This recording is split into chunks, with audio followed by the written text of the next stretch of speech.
Hey YouTube, this video is for a 2011 Toyota Corolla. If you want to know how to reset your maintenance light.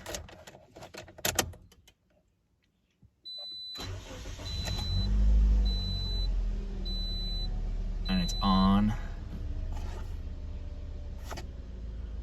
Hit your auto trip button until it says trip A.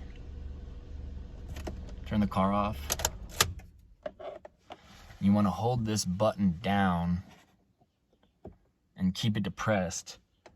And turn the car on, but don't fire up the ignition. Just turn it into on electric accessory mode, whatever. You should get those blinks. You'll see some zeros, and then it's reset. Just like that. It won't actually work if you fire on the ignition. So just keep that in mind. And there you go.